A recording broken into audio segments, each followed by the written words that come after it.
তো যারা বিশেষ করে নতুন সৌদি আরবে আসতে চাচ্ছেন তাদের উদ্দেশ্যে কয়েকটি কথা আমি বলতে চাই। আসসালামু আলাইকুম। তো আজকে নতুন একটা ভিডিওতে আপনাদেরকে সবাইকে স্বাগতম। তো যারা বিশেষ করে নতুন সৌদি আরবে আসতে চাচ্ছেন তাদের উদ্দেশ্যে কয়েকটি কথা আমি বলতে চাই। সেটা হলো যে আপনারা বিশেষ করে সৌদি আরব যারা আসতে চাচ্ছেন, তো তারা ফার্স্টে যে কাজটা করবেন অবশ্যই ভাষা শিখে আসবেন। দেখুন, সৌদি আরবে কিন্তু আপনার আরবি ভাষায় চলে। আপনি সাপোজ বাংলাদেশে যদি অন্য একটা দেশের লোক আসে, অবশ্যই কিন্তু তার বাংলা ভাষাটা জানাটা খুবই দরকার। এখন সৌদি আরবের বিষয়টা কেমন, সৌদি আরবে আপনি হ্যাঁ ইংলিশ পেলে হয়, সৌদি আরব যেহেতু বিভিন্ন দেশের লোকজন আছে, তো ইংরেজি দিয়ে চলতে পারবেন, বাট সেটা একদম সীমিত। আমার অভিজ্ঞতা থেকে আমি বলতেছি, আপনার হিন্দিও কিন্তু লাগে, বাট সেটা হচ্ছে সীমিত। কিন্তু আপনারা যখন সৌদি আরবে আসবেন অবশ্যই প্রত্যেকটা ভাষা কিন্তু আরবি থাকে। সৌদি আরবের ভাষাটা এর জন্য জানাটা খুবই দরকার। আপনি আরবিয়ানদের সাথে কথা বলতে গেলে তখন কিন্তু আপনার আরবি ভাষায় কথা বলতে হবে। তো আরবিয়ানটাও ইংলিশ পারে, বাট সেটা কিন্তু একদম কম। তো সেক্ষেত্রে আপনার সৌদি আরবের ভাষাটা যেটা আরবি ভাষা, সেটা কিন্তু আপনার অবশ্যই শিখে আসবেন। তাহলে আপনার অনেক বিপদ আপদ বা অনেক প্রয়োজন কিন্তু আপনি নিজে সারতে পারবেন। আর না হয় কিন্তু আপনি বড় ধরনের বিপদে পড়ে যেতে পারেন। হ্যাঁ, হয়তো ভাষা যখন আরবিয়ানরা কি বলতেছে আপনি সেটা বুঝতেছেন না, আপনি কি বলতেছেন সেটা আরবিয়ানরা বুঝতেছে না, তখন কিন্তু একটা মিসআন্ডারস্ট্যান্ডিং হয়, একটা সমস্যা তৈরি হয়।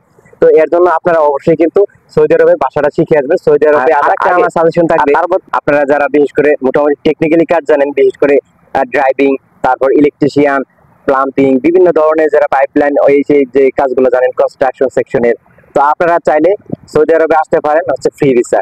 আপনারা অবশ্যই ফ্রি ভিসা আসার চেষ্টা করবেন। কেন আমি বলতেছি, আপনার ধরুন একটা আত্মীয় স্বজন আছে, তো আপনি কয়েকদিন আসলেন, ওনার সাথে কন্ট্যাক্ট করে ওনার ওখানে হয়তো থাকলেন।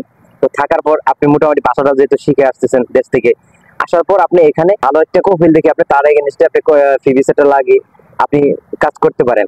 এতে হবে কি, এতে আপনার হয়তো বা দেখা গেছে নিজস্ব রুম খরচ, নিজস্ব একামা খরচ, তো সব মিলিয়ে আপনার হচ্ছে মাসে ধরলাম আপনার 1500 টাকার মতো খরচ হবে।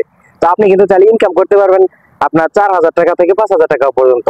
তো আপনি যখন ফ্রি ভিসায় আসবেন, আর আপনি যখনই আপনি কোম্পানির ভিসায় আসবেন কোন একটা ট্রেড লাগিয়ে, তখন কিন্তু আপনার বেতন হবে 1300 থেকে 1500 টাকার ভিতরে। আপনি যখন 1 বছর 2 বছর এই কোম্পানিতে কাজ করবেন, আস্তে আস্তে বেতন বৃদ্ধি হওয়ার পর হয়তো 1600, 1700 বা 2000 টাকা স্যালারি হতে পারে। এখন এখান থেকে কিন্তু আপনার কিছু একটা করা খুব কঠিন, খুব টাফ। তো আর আপনি যদি ফ্রি ভিসায় আসেন, একদম নিজস্ব আপনি স্বাধীনভাবে কাজ করতে পারতেছেন। আপনি চাইলে আজকে এটা করতে পারতেছেন, আরেকদিন চাইলে ওইটা করতে পারতেছেন। আপনার একটা স্বাধীনতা কিন্তু রয়েছে।